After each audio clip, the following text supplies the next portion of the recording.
a lot of you here because most people have things to do. But today is the for Birdsongs, and don't ask me how I got into this.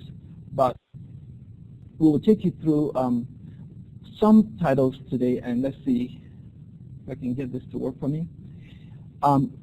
We'll discuss, I think the sound as the core of our communication in all animals. We do have, even the Neanderthals, we don't know that they have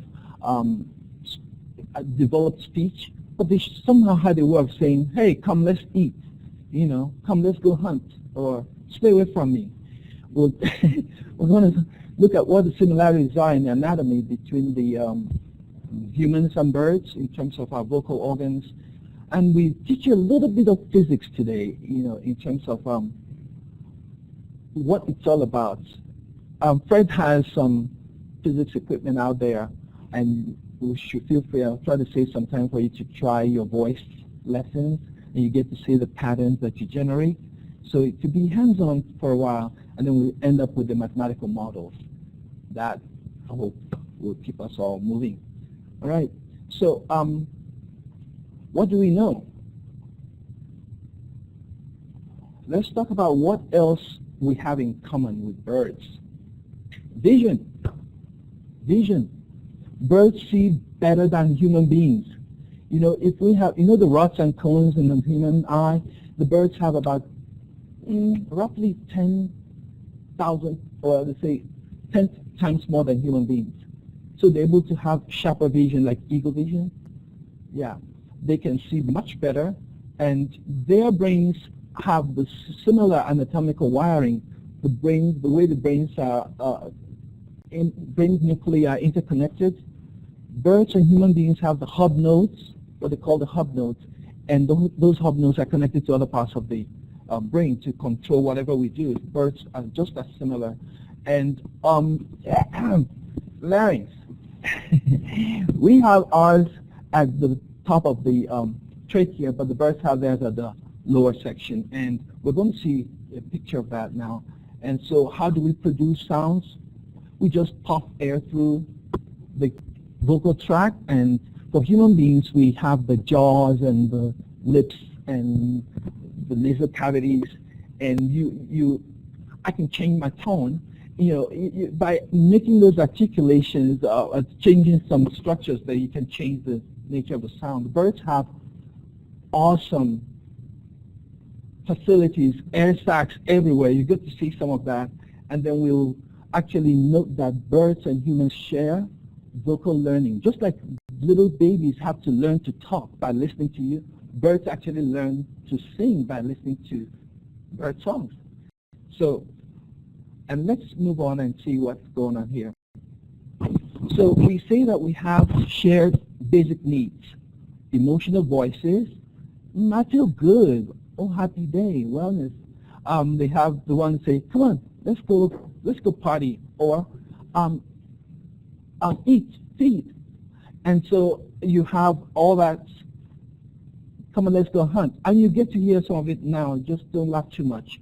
They get to protect their territories, like, stay away from here, this is my territory, like the males always do, are very aggressive, and even against other species.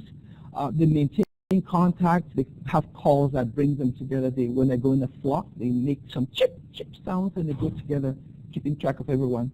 And you know, that helps them build their sense of identity. So this guy, John Young, actually presented this in a book, What the Robin Knows. He has the 5 voices of bird language. Those are called songs, and those are contact calls, like calling together. Juvenile calls, they call them begging calls, like feed me, feed me, feed me. The little chicks go get, get. When the mother comes to the worms, and they just open their mouth, and of course the aggression call and alarms. I want you to pay attention to alarms, because we're going to learn a lot about alarms. Let's listen to something. I hope you find this interesting. It's a recording.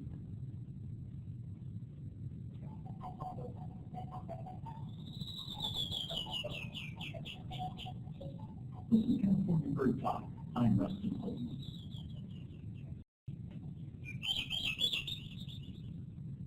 Swings and thrush. this California plant,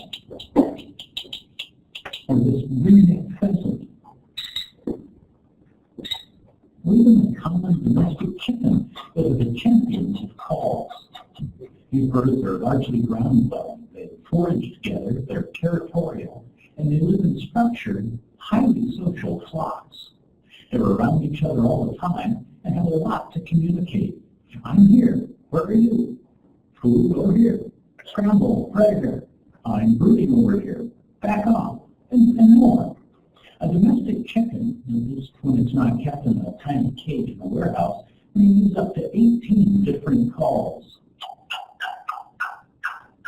That's one of the food calls.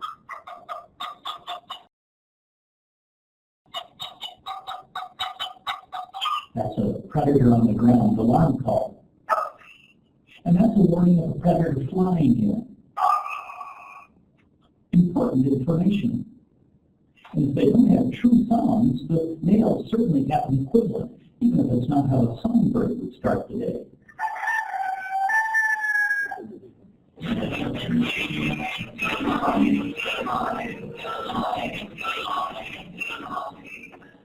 All right. Hopefully you've heard that. In the big cities, you don't get to hear that, but but that's one of the things. And you probably recognize this little birdie here, the American robin. You hear this every day. Go out there and hear it. It's a full happy day. Everything is good. We're fine.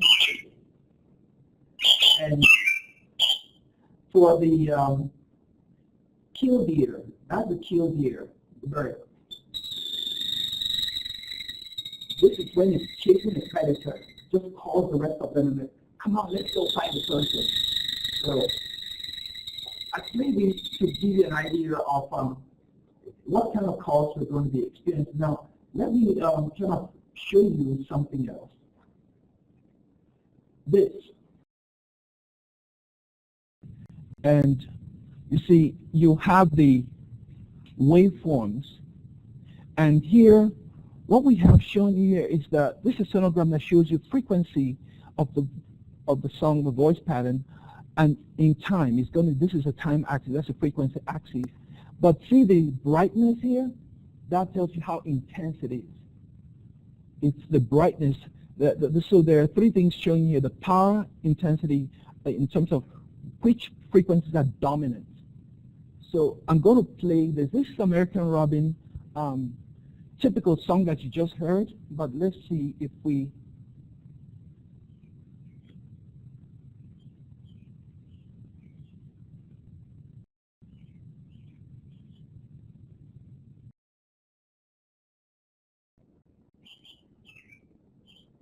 Do you hear that? I would learn because I need to switch back and forth between different microphones. Okay. Can you just play the Robin song there? All right, the Robin, play it again.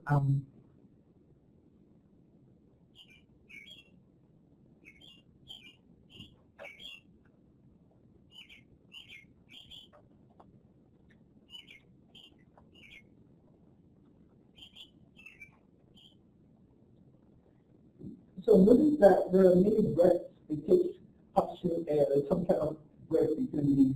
And some of these are what they have as syllables. And they have syllables grouped in motifs. And this constitutes the bird's repertoire.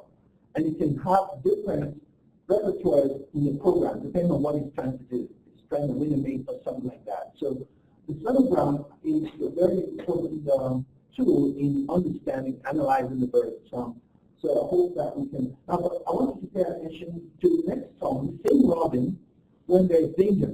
And I tell you you can hear it. I know this song is kind of low, like. Now, this same song, this same American Robin call, alarm call, this is when it sees some predators coming in, and it alerts the chicks. Now, notice that the frequencies are much higher, and they're very short duration. And see how they bunch up here? And it's like a play.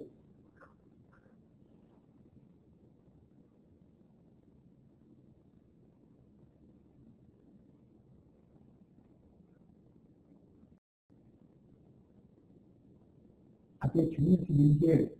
How many of you heard that? Okay, very good. It's like the same robin that was making all that chirping call when the danger goes, and all the other robins understand that call. And they just, and look, it's high frequency, short duration, so it's hard to locate. Because the predators usually hear it, but because it lasts for such a short time, they have no idea where it's coming from. So, but the babies, all the others will just go duck under, just like the chicks, house chicks, when there's an alarm call, all the chicks will just hide and take cover. They call it dive and take cover or something like that. So birds have that. So when you see that this kind of behavior, you can begin to understand how birds help human beings survive in those days. Where birds are chirping and happy, the early settlers knew that that was a good place to live. Birds don't like predators. When birds see predators, they start warning. So by watching the birds, they were able to determine which areas are good to live in. They see the birds chirping and happy, they say, oh yeah, we can settle here. Now, I'm not going to take too much of time playing all these other happy songs and sad songs, but let me just take just one or two in terms of showing you how we heard the robin happy song, the ground predator alarm, and this is the robin when he's fighting for his territory. The same robin. Now this is just a short one.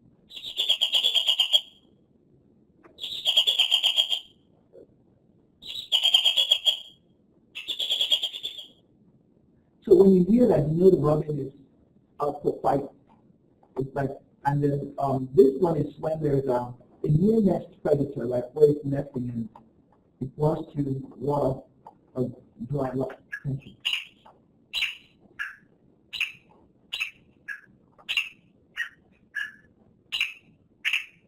The same robin call. So for different instances, it has different calls.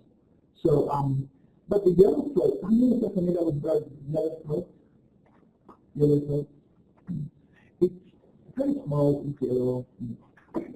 But killdeer is really one that fights a lot. And killdeer, I will play it if I have a little more time because I'm going to run for time. I have a lot to show you.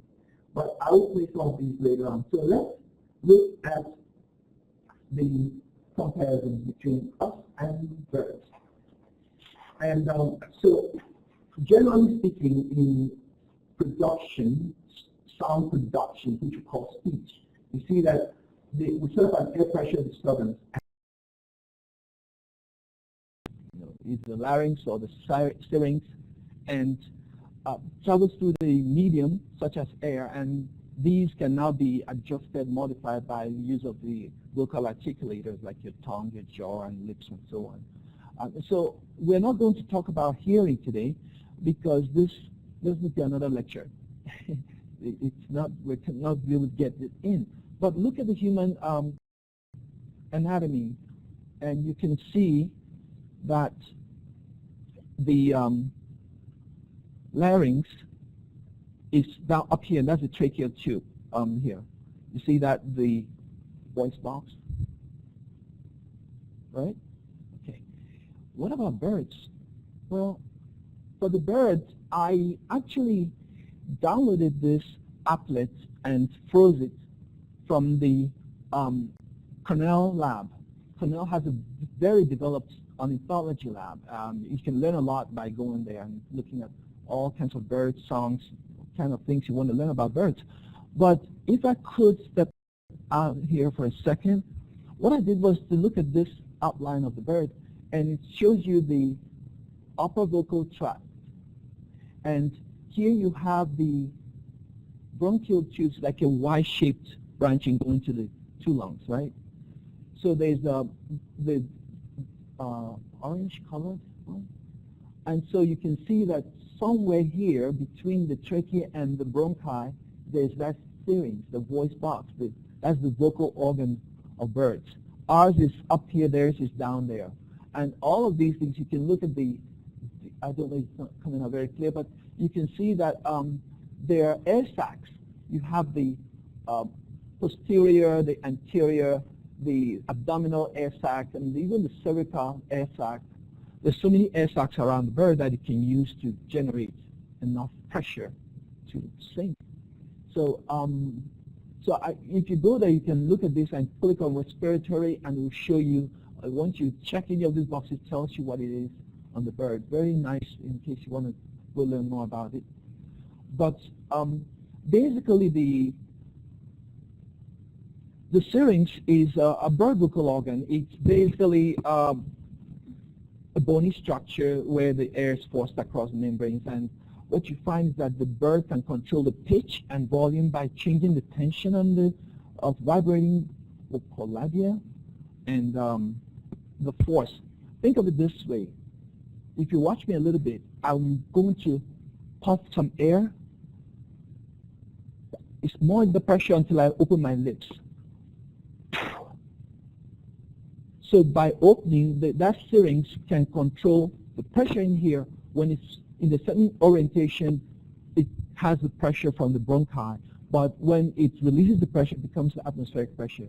So it's like by opening, and depending on how it adjusts itself, it can actually determine the speed by just tension. The air coming out will make different sounds depending on how it controls the outflow. So some birds are able to use both sides independently. They're able to control both sides independently. For us, one lung doesn't breathe after the other. They're coupled. They breathe together. But the birds are able to independently manage and manipulate these to produce very different frequencies that we are not able to do. So here's a bony structure that we call the syrinx. And you can see the muscles, the rings that control it. And look at these ones here. You have those that squeeze it in and those that make it longer. So by doing that, it can compress or move laterally and also move vertically. So that's where you have this, the air sacs, this is a cartilage, but you have these squeezing, and you have the bronchial rings that also, in a way, play part in controlling how the air moves. So here is the birdie, and you see the lungs here, the syrinx, and the trachea, showing you how all of that comes through the trachea to now give us the beautiful sound that we hear. Now, let us do a little physics here. And what do we know? We have what we call the simplest waveform. How many of us are familiar with this? A wave, right? So you see that the height, the amplitude determines how loud it's going to be. And you find that a wavelength, this from here to the point where the wave repeats itself, is a wavelength. Could be from crest to crest. That's how, when it repeats itself. So how many times does it repeat itself? Well, you have the time it takes to cover a wavelength is called the period. And how many of these wavelengths that occur in a unit time is the frequency. So those are basic definitions. So we have a cycle when a full wavelength is covered. And so we have some more descriptors. For sound waves in particular, unlike this, the first one you saw, sound waves are such that the particles in the medium vibrate parallel to the direction of wave travel and just go back and forth. For instance, I'm saying something, disturbing the air, the pressure variations from my mouth will be moving the air in front of you and me, and then gets to your eardrums and vibrates your eardrums. So here you see that there are some sections that will be really dense and some are not so dense as the pressure wave moves through. And so you have a pressure here, high pressure, low pressure, and we call them names like compressions and the rarefactions. It's good to know what physics calls them. Those high density areas are compressions. Question? Yeah.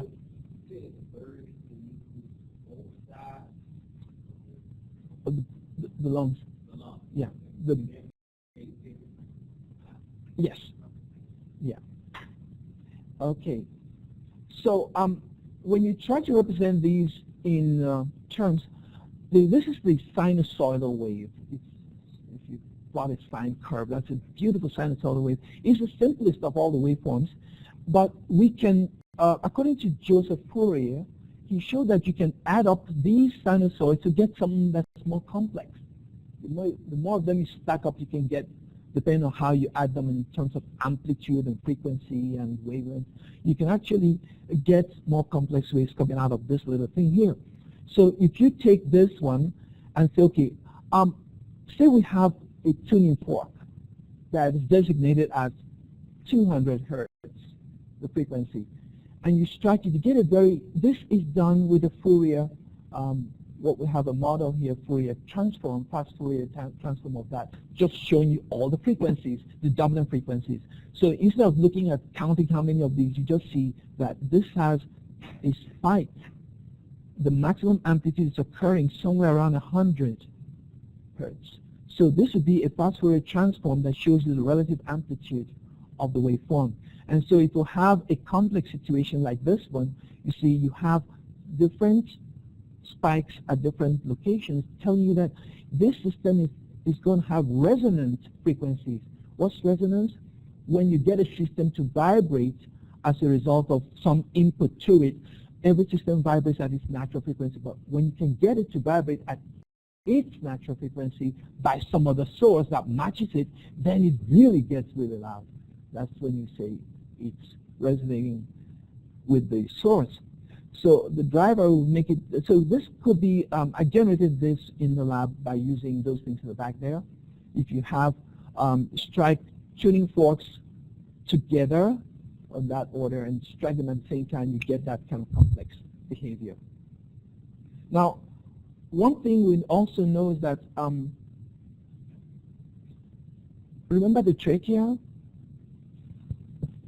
The vocal tract, whether it's bird or human, it's covered at one end by the vocal folds and then open to the air through the beak or the mouth.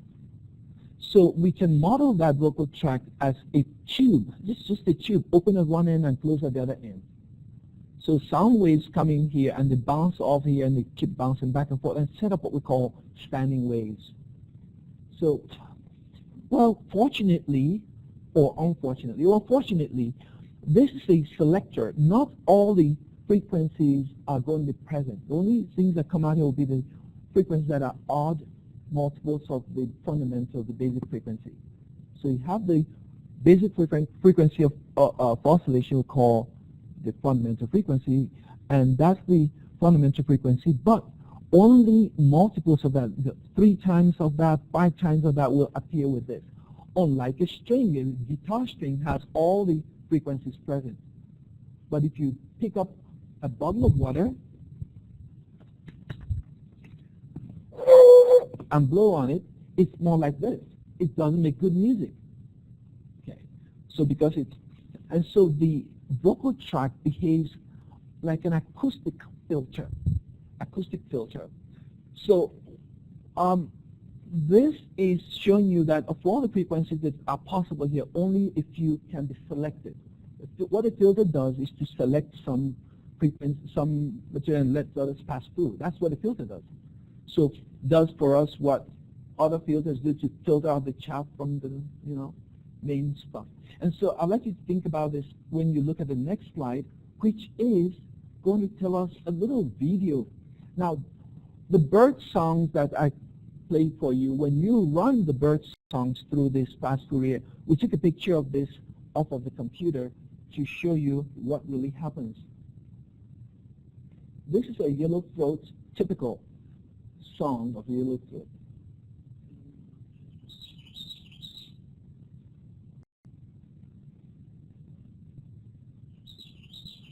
You have to pay attention to the tone and the timing. It's important to the birds how frequently they chirp or the chirp and how loud and how they mix it up. It sends different signals.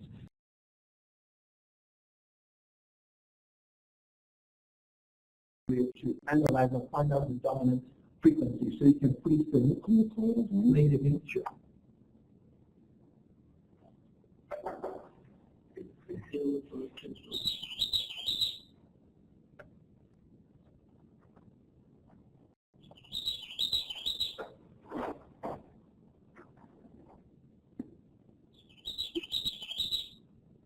And so notice that this song is repetitive.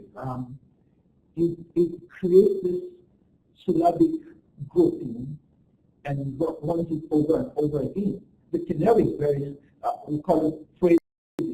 Canary has a song and repeats the same song over and over and over again.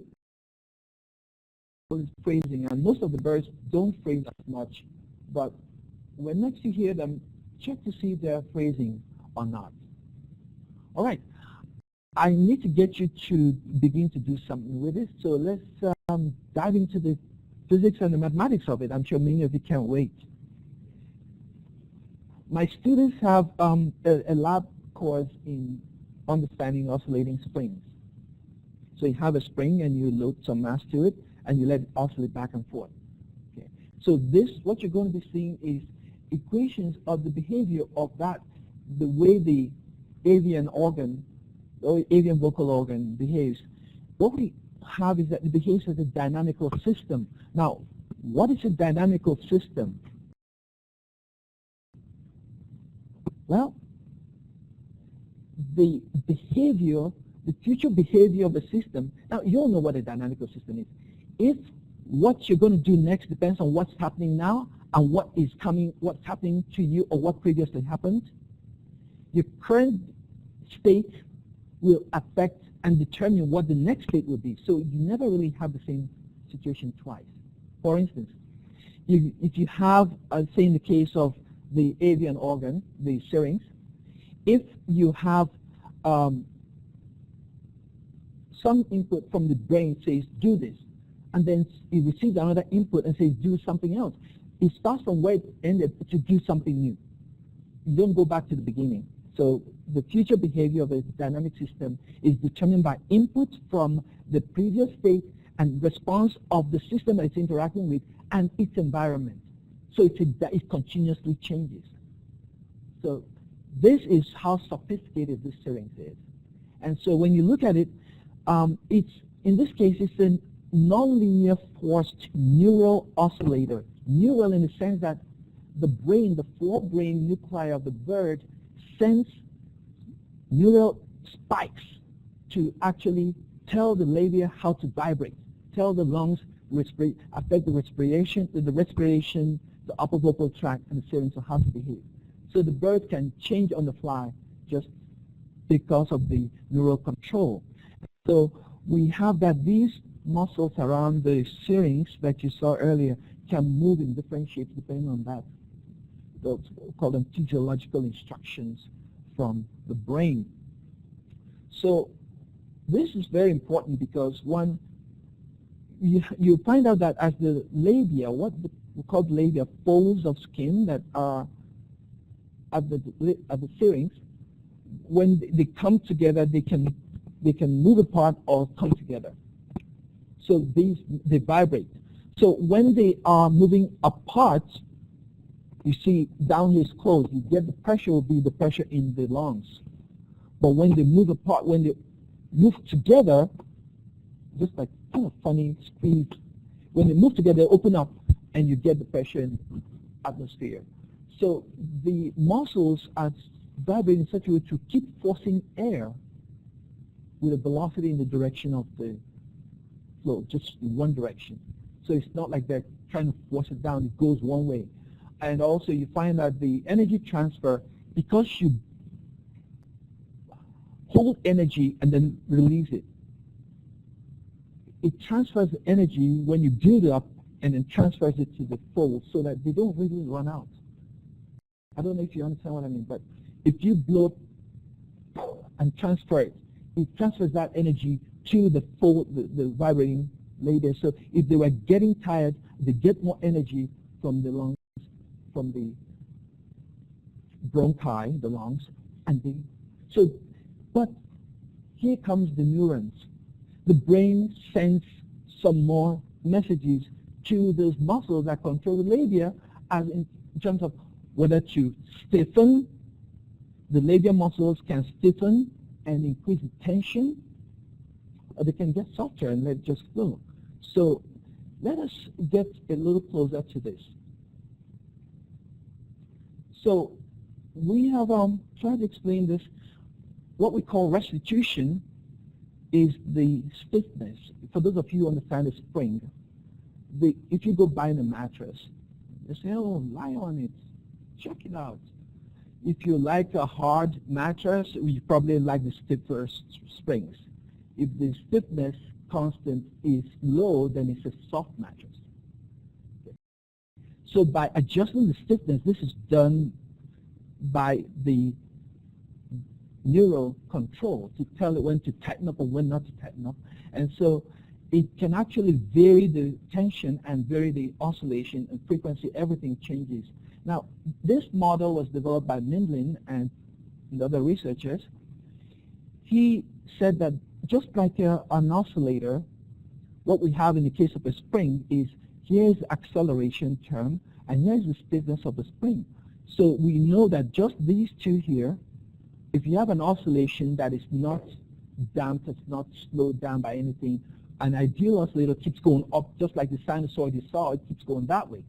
The sinusoidal signals will keep going like that, but only based on this, because it's going to be returning. It's like a pendulum going back and forth, right? It keeps going back and forth. If you don't take energy from it, it will keep going. If you don't put energy, it will maintain the same form. So, but if you have this term in there, this term is like friction. It's a dissipative term. It takes energy from the system. So this is your frictional component. So if you have something that's swinging and air motion drag, slowing it down, after a while it's going to slow down and stop, right? So this is going to reflect the labia, the motion of the labia.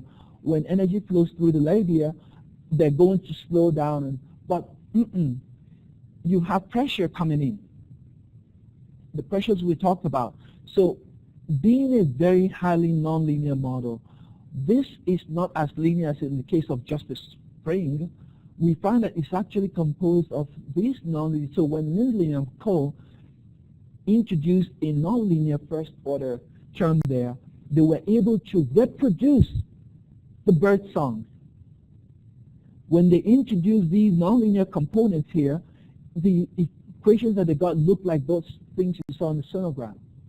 A synthetic song emerged, so which is very remarkable. And the question is, will the birds like it? Will the birds recognize the synthetic song? Wow. So here's the mathematics of that, where the pressure, here you say the pressure average, the interlabial pressures. And one more thing, just to make you kind of get the feel for this. Remember what I said about the neural control forcing it? When you have an oscillation going through, for physics majors, you know what we call an RC circuit. You have a capacitor and a resistor in a circuit. What happens is this. Voltage is building up, and then all of a sudden, boom, it crashes down. Then builds up and crashes down. If you have an oscillator, it should be going round and round at the same time. But what happens is, in these kinds of oscillations with the Syrinx, this guy, Pol, said that these oscillations are not your normal oscillations because of all those terms you saw there. That it actually doesn't complete a full cycle before it jumps to something else and then jumps again. So it doesn't really go around in a circular path. It just goes in a kind of shortened pathway to make it go up and then up again and then up again with a little interval. Now what you find is that this term here is a forcing term. This is a forcing term. That's what the neural network is putting in. Those spikes, that messages that the brain sends through will cause this driver. This is a driver. Let me bring it home a little bit. When you observe, say, a pendulum swinging back and forth, someone in a swing, if nothing happens to them, they'll keep swinging. But if energy is taken out of the system, they will slow down, right? So if you now drive it by pushing at the right time, this forcing term is when you push on it to kind of give it more energy, more energy. You can slow it down. So this is how the the nuclear directs the behavior of the bird. So if it wants to change frequency, change style, that information comes, poof, and it changes the labia, the tensions, everything changes. So these oscillators are modeled as a van der Pol oscillator, but that is a forced oscillator. That's why we call it a forced neural oscillator. The neurons control the oscillation by forcing this to behave in a certain way. So without getting into too much details, you will see that the total frequency that you now get is in the frequency, the self-oscillations, the frequency that we already know about, plus the frequency due to the periodic forcing. And it forces it periodically. And the experimenters, the researchers found that when they try to simulate a synthetic song, when they try to force it at the wrong time, there was no response. So you need to get the right timing for it to work. Just like the swing. If you time it when it was coming and you hit it, it's going to kill the oscillation. But if it's about to move back and you just push it, then it gets even more. So whatever energy that was lost is sustained. Just give it the right amount of energy, it's going to keep doing the same thing all along. Your batteries do that for your watches. Anytime energy starts running out, it takes energy from the battery or from the source and keeps going. Okay. All right. So we want to move away from the sound source. This time we'll talk about the vocal tract. So we've moved away from this part. Let's go to the vocal tract. All of these happen in the human body too. A lot of variations here. The vocal tract, again, is like a tube that's closed at one end and open at the other. It's closed here, open up there. So what happens is there is pressure input from the syrinx into the vocal tract. But the vocal tract, remember, those resonant frequencies, the waves travel back and forth in the tube, so they also have formant frequencies set up. So there's a combination of frequencies here where you find that the sound waves that come in are modulated by the vocal tract to produce those filtered frequencies. Only certain frequencies are allowed. And so the frequency itself that we showed you, like 3 times V over 4L, 4 times or 5 times the odd numbers, I showed you some equations, maybe if you remember. I said only the odd multiples of the fundamental frequency are allowed. This is a generator that tells you that when n is equal to 1, then you get the first one. When n equals 2, you get 3 times f naught. When n equals 3, so it's a generator of those odd frequencies. However, what about the equations? Well, you find that if you take the length of the tube to be L, and then twice the distance back and forth would be 2L, and the time it takes for the wave to travel through back and forth, one complete round trip in the tube will be this T here. So if you model the T and say, what's the pressure at any time at all, then you look at this term here, I'll call it the coupling term, and then you have the reflection coefficient. How much of the sounds traveling to the atmosphere tract interface, like when it opens up, how much of it is reflected back? That's where you have the reflection coefficient. Not everything that goes there comes back. So depending on whether your lips are closed or open, or slightly open or slightly closed, whatever. So I can open my mouth anywhere I want and it produces different sounds. Just like that, birds can change their songs by just changing those articulators. So what is that? This is the equation that they use to model that part. And the coupling term, this coupling term is really very important. The coupling term takes into account the fact that there's a source and there's a filter. How those interact.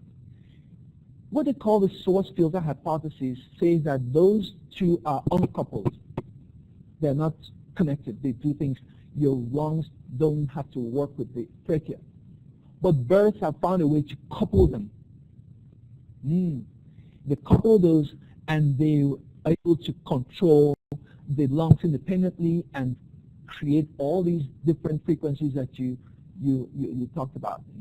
So that coupling is what comes in after the sounds have come out of the syrinx into the vocal tract. So together, the syrinx and the vocal tract and the other air sacs at the head of the bird combine to give you this beautiful thing. So the mathematics was fed into some computers to run it. Random fall. The synthetic songs were able to represent these. With a little more smooth, you can get that these syllables here are indicative of a particular state of mind of the bird. If you recognize it, you see that that was a high C alarm. We call it the high C, like a high C alarm. So, but it just goes at very high frequency, very short duration. What we found out was that when this began, the folks, this was done in 2013. So that hasn't been that long when we did this. And they're still actively researching that you can actually train someone. We get to learn how we can train someone as a result of feedback gotten from another source. How does the mind work? How does the brain control what we hear, what we see? You don't hear, birds were deafened.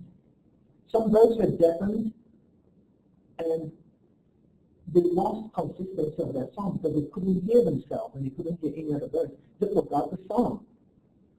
Some juvenile baby chicks that were 25 days old were played the synthetic song by the researchers. They played this song 2 hours every day. By the 200 days, those birds were singing that synthetic song.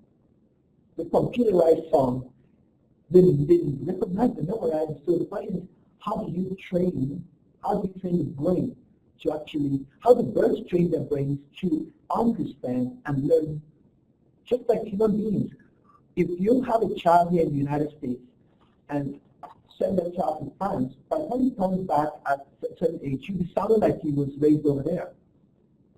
Because that's the sound that he heard, that's the sound he adapts to. So birds can be trained to say, to recognize other than theirs just by training them that way. So I think that also confirms that the synthetic song really works. So the researchers were very pleased with that, and I'll have to make time for us to get into what we have at the back there. So I would say that there are some things we can learn from these. We can learn to design alarm systems. For instance, if you want to design an alarm where you don't want people to know, by the way, do you realize in the hospital, the apnea alarms go off? And the nurse that went back, previously, they changed it a little bit. They'd be wondering, which floor is it coming from? Because the frequency spectrum is very broad. It's not easy to locate the source of sound. So that's what those birds are doing, make it difficult to locate. Either you use very high pitch. If the birds forage on the ground, they use high pitch, short duration signal. If they nest on the top of the trees, they don't care. They use low pH and longer. You know, like the baby birds can chirp for food. And what can we learn from that? How do we design our systems such that we can take advantage of what we know from birds? We've learned how to fly from birds. Yep. We're still learning more. There are mechanical birds. If you go on YouTube and Google bird flight mechanics, the biomechanics, they use it to design these artificial birds that fly around the room. So next time you see a hummingbird, you may not really be a hummingbird, it might be a spy. It's on YouTube. It's on the internet. Yeah, with a camera watching every move on your window, buzzing you, and you think that's a hummingbird. No, it's not. So we can use that. The canary was an indicator for miners. When canaries died in the mine shaft, they knew that was bad gas that they were going to go there. You know? So, and so we have to stimulate your thoughts and thinking about how you can use this. We've been case of alarms, sirens going off, you have to be able to locate the source based on the frequency. All right, so I will move to demonstrations for about 10 minutes or a little more than that. At the back there, we have microphones wired to South Korea, and I'm going to invite Professor Bowles to help me direct traffic there. I want you to try and generate your own song pattern and watch it on the screen. See what it sounds like. Maybe we should turn the lights on again and look at the back. By the way, while we're doing that, any questions coming up? So now, if I'm doing the bird, and one about the church, I was church, are they churching because they hear the sound from the other birds, so they have the alert or whatever, or what makes them all start? Well, when you, it's a particular, every bird has its own way of communicating. So, but you have to listen to that. If there's a very sharp, short duration shot, so that it's something that you don't have to stay there. Usually they don't do that unless they stay there. Especially those birds. So all the time a lot. One bird. I can say something so you can hear. Let me just do it out. Let me pull the flat and try and show you a little bit of it. You look like it. Let me just pick up that file that has all the and here we have really good.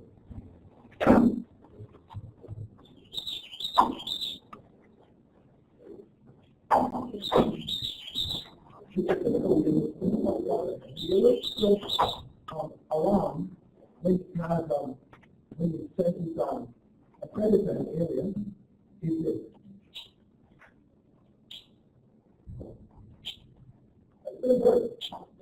I mean, you know that here is sense danger. Either it's in a state or something that doesn't like that. So only one bird that frequency would do that. So that's all the exactly. That one bird to know exactly that, and they don't start doing it. They tap on the signal. Okay. So when you see a bird perching on a wire and the bird is telling you that way, the bird is listening very hard because the hearing is stuff there that are. And when you see this kind of sensory behavior, I really want to use that a lot.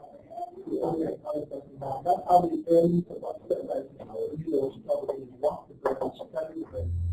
And that's what we don't do that. One of the archaeological findings. Another way. You have to tell you, you ask me to tell you more. If you take the species of the bird too, and ask it what another species learn the new species show. The results of their research don't suggest that.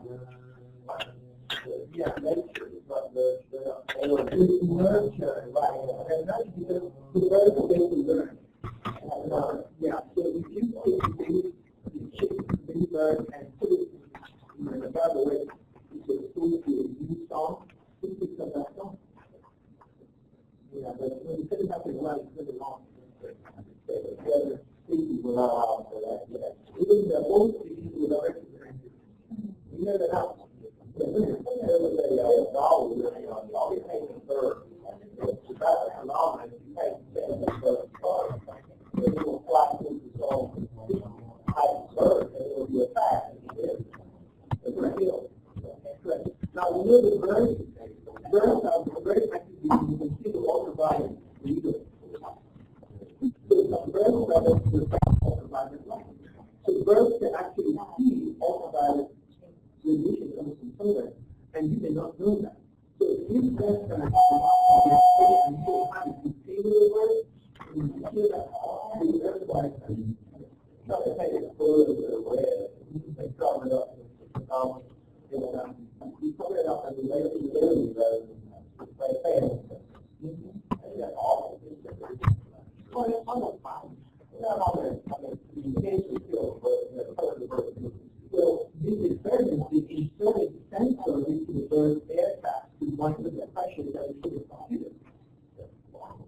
So the whole surgery is very complex.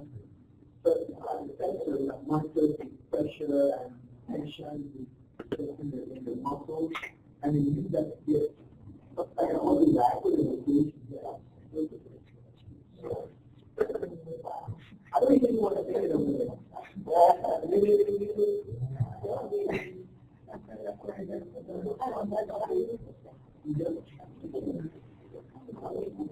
So now, yeah, I have the thing on the camera. Okay, so how does this set up work? It starts. I'll start there. Just leave the arrow there. Then I'll start it and then I'll stop it. If you want to freeze the spectrum. Okay, so how do I freeze the spectrum? Start, now it's recording. Oh, no, if I click it again. That'll freeze it. So that's what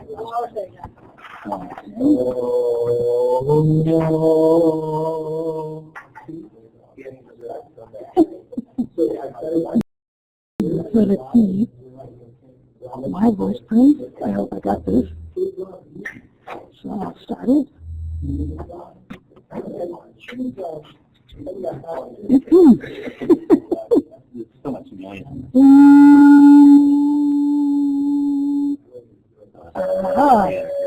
Oh wow, that is exactly that low. 300, okay, so it's not even A, it's 1 and 4. So, Raise it up okay.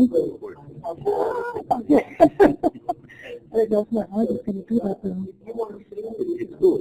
That's going to be Go up and down and down and watch the thing go back and forth. yeah, but their voice is not something that's trained. I have a professional, like crap. Okay, let's see, I'm gonna. But I mean, that it's picking up all the background noise. Let's see. Okay, so now it's picking up the background noise.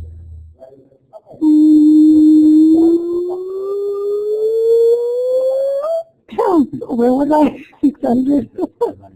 So you have to say stop because I can't say that at the same time. No. Maybe I can.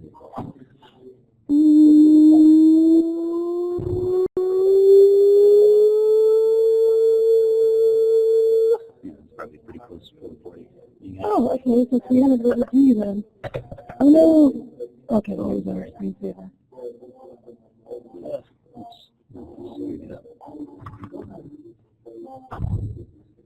Oh yeah, that's fine.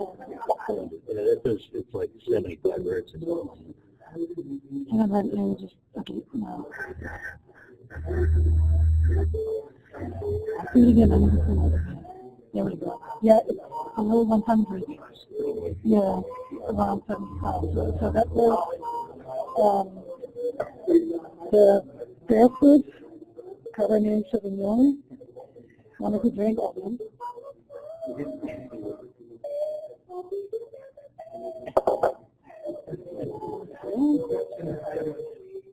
So now we're going to try the yellowtail big black red. Let's see if that is going to give us a different frequency. We have 75 previously, and now but I can't do it.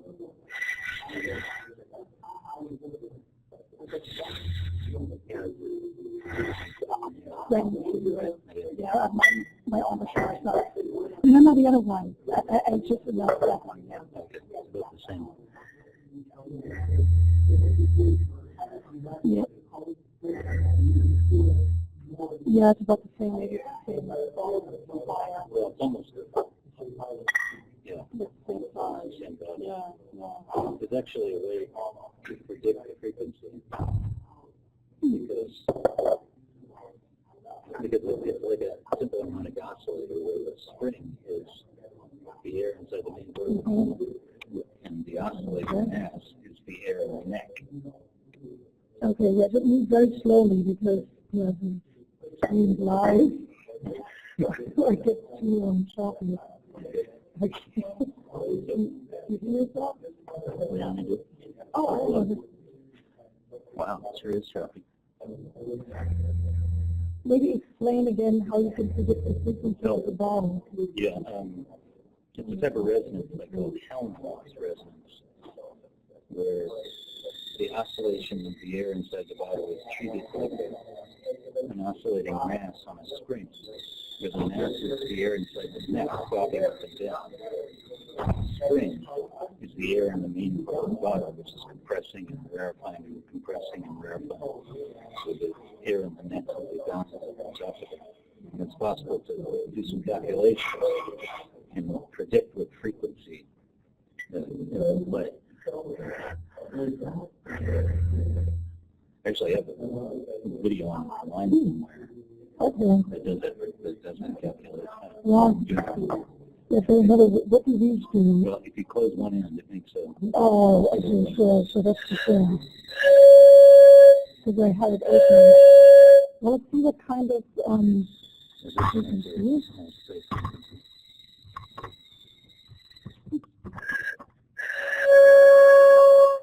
It's this cheek right here. The air... Okay.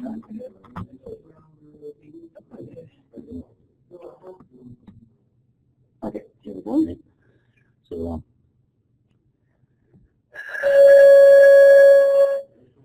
yeah, so that peak frequency up around, what is that?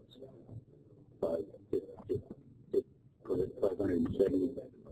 That's the tone that you hear. Mm-hmm. This stuff down here is lower frequencies. That's like the sound of the air rushing across the top of it. And in other words, you hear more than just the tone. You hear the air rushing across the top of it. But this is the tone. Yeah. And that was, like, just some regular plastic pipe, PVC. Yeah. PVC, so not inches long. It turns out that this frequency, its wavelength is 4 times the length of this plastic tube. So if you find that frequency, it's about 570 on there, so you multiply that by 4 times the length of this, you get a pretty close estimate of the speed of sound. Oh, okay, so that's all the experiments you do? Yeah, which is very cool. Resonance experiment. Okay, and now here we have a shorter tube. So this is the original long tube. Here we have the shorter tube, same material. Okay, now any predictions? Is it going to be higher or lower?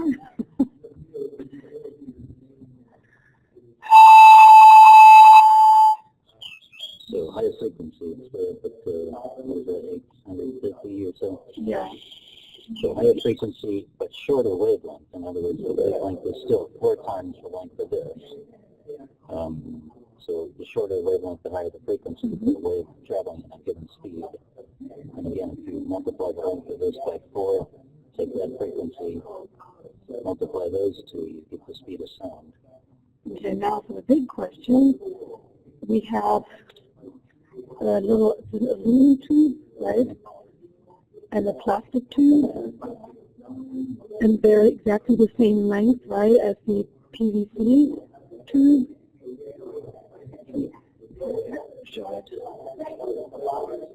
Just about, right? And then slightly different diameters. And then what kind of sounds will they make? Will they make a different pitch or a different sound? Let's see. So what are you doing now? The clear plastic ones. This one here.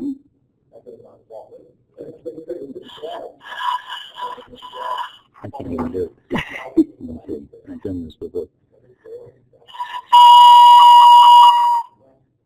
So about the same frequency. The frequency is pretty well determined by the length of that thing. Yeah. But it's obviously different quality sound. Slightly different diameter. Yeah, but you could even play flute on concrete. It would sound pretty much the same. So the material doesn't really matter that much. Yeah, but the pitch is the same. I guess the qualities of the timbre, whatever they call it. Yeah, maybe the concrete flute would sound a little bit different. Probably aluminum, maybe. Yeah. So there's the aluminum.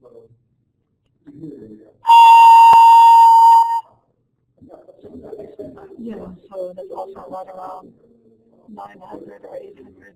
They're Yeah. slightly different length. Yeah. Yeah, so it turns out that the plastic one was a little bit longer, so that's why it had found in the 880s, whereas the two plastic and metal, they were in the 900s, or just around 900. So, but the timbre, that would be the overtones, right? Yeah, That you did. different qualities of the sound. It sounds like, two instruments can play the same tone and have different same sound. They're Yeah. the same notes, but different kind of sound quality. It's true, the whole spectrum and the details of the spectrum will be different. So you have like a trumpet play the 440A, and the violin play the 440A. There would be different overtones, right? I mean, yeah. Yeah, you see the same peak here for the frequency, but the other features will be. Yeah, just see some, secondary peaks there. Okay. Well, thanks for those that held out until the bitter end. This concludes our presentation for today, and our speaker is engaged in a conversation, so I won't get him out of it now. So I'm going to record this now and put it online, and hopefully this is sort of going to work. Thanks for coming.